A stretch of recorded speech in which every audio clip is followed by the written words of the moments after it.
Good morning, Paul. It's Thursday, the 19th of January. Here's the heads up brief for today. For the Southeast Asia production, we covered 21 issues. In North Asia, we covered 2 issues. And for the Australasia and Pacific Islands, we covered 8 issues. In South Asia, we covered 17 issues, plus the major issues in the Europe, Middle East, and Africa region. Okay, thanks. Go ahead. So, Paul, in Indonesia, hundreds of students protested in Medan, North Sumatra, against the government regulation that replaced the omnibus law on job creation. These student groups have threatened more protests there. Yeah, okay. So that PERPU, which is basically a presidential decree to fix the third path that protesters previously said had to be looked into, the government's addressed 2 of them. The third they're trying to do by raising a PERPU so that it can get through Parliament prior to, of course, the change in president and the change in the House itself later in the year. So need to keep a close eye on that one. We've actually got a client overnighting in Medan on Saturday. So they're flying Saturday, then they're flying off to one of the towns down on the southwestern tip of Sumatra. So just keep an eye on that and brief the weekend guy accordingly to brief me if these protests get particularly large. Okay. Yeah, sure, we'll do, Paul. In Indonesia, the Upstream Oil and Gas Special Regulatory Task Force announced that $3.4 billion will be allocated to the development of gas fields in East Kalimantan. Okay, that's really interesting actually, because it'll be interesting to see how they go about allocating that money and whether they understand the technical requirements beyond locals, but foreign investors require some integrity, or will they get harpooned by not so ethical foreign investors? Okay, thank you. In Malaysia, there's a monsoon surge over peninsular Malaysia from today until the 23rd of January. Heavy rains are likely, and there's concerns about flash floods also. Okay, thanks. The National Unity Government, which is the shadow government of Myanmar, it plans to raise funds through mining licenses. The licenses will be granted for local and foreign businesses to invest in and operate gem mines in Mandalay. The mines will be operated as public-private partnerships with a 51 stake for the NUG government and 49% for the private partner. Look, I sympathise with the National Unity Government, but the reality is it's a full-on civil war going there. Not sure how many foreign partners are going to want to get 49% stake for a government that's not got any legal powers at the moment to go into a war zone in an area that's already traditionally difficult to work in. So I think that's probably reflective of the capabilities of the National Unity Government as a credible, real government of potential. Thank you. Right. In the Philippines, authorities have announced that Glencore will go into mineral processing in the country. Authorities said that Glencore may be interested in electric vehicle battery processing there. Okay, thanks. Just get some more information on whereabouts they're going to be doing the mineral processing next week, would you, and send it through to me? Sure, we'll do, Paul. In Thailand, In Thailand, the chief of the Department of Special Investigations was transferred yesterday over suspected corruption. Now, this comes as the chief and several other officials were apparently involved in extorting bribes worth nearly 9.5 million baht from 11 Chinese nationals in Bangkok. The Chinese nationals were apparently involved in some illegal activities. Okay, thank you. Lastly, in New Zealand, Paul, Prime Minister Jacinda Ardern announced today that she will resign on the 7th of February. Okay, look, that's really interesting because that almost guarantees, she's walking away because she started off great with her reaction to COVID early on and also to the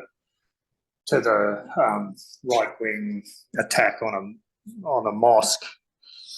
Since then, she's alienated society by, again, she's another Trojan horse, the World Economic Forum.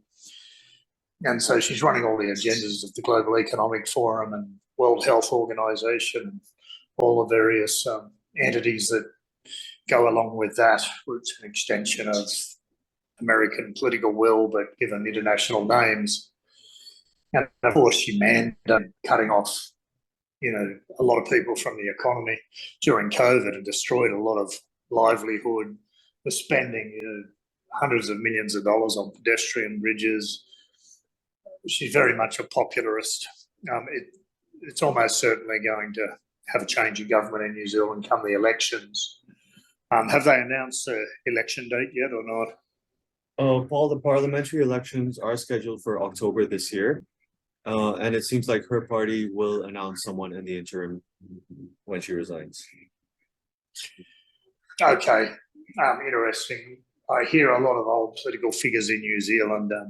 Winston Peters, former head, I think, of New Zealand First, who is her deputy prime minister, has been very vocal, saying that he was a coalition partner, but they'd often have policies that were not shared with them, and he'd get asked by the media to make comments, and he didn't even know of its existence. He didn't know it had just been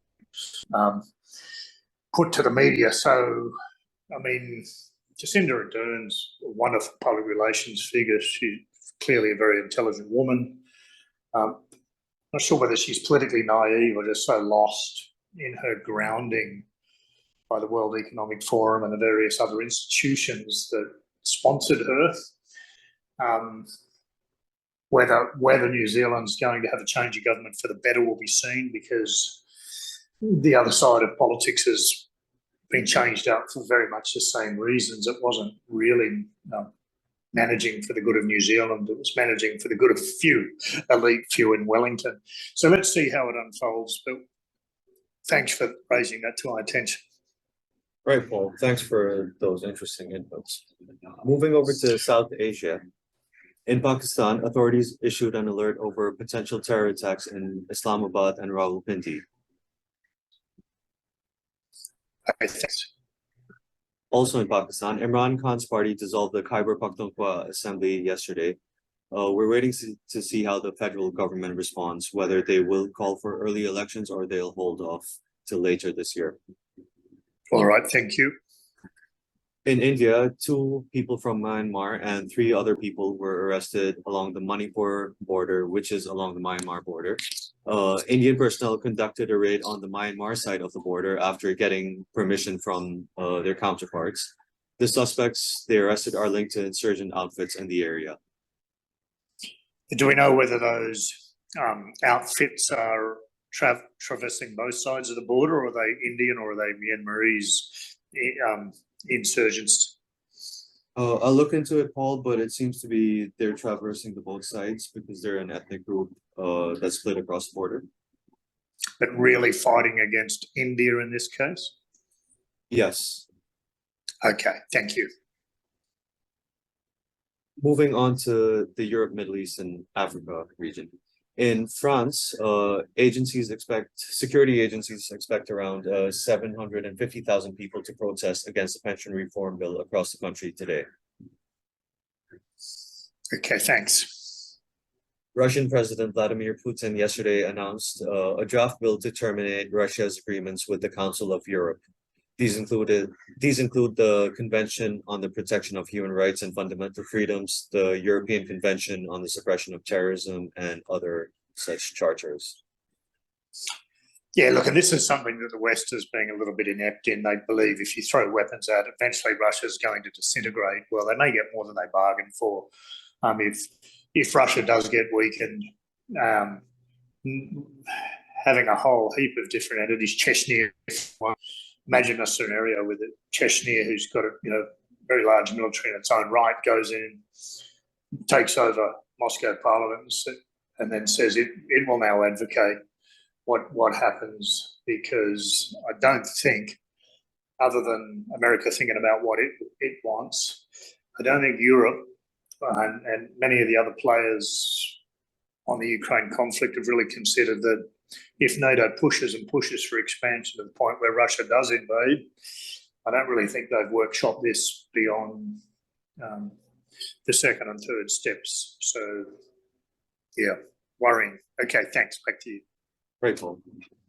In Ukraine, Paul, at least 16 people, including the interior minister and several other government officials, were killed in a helicopter crash in Kiev yesterday. We don't know the reason for the crash. It could be an accident.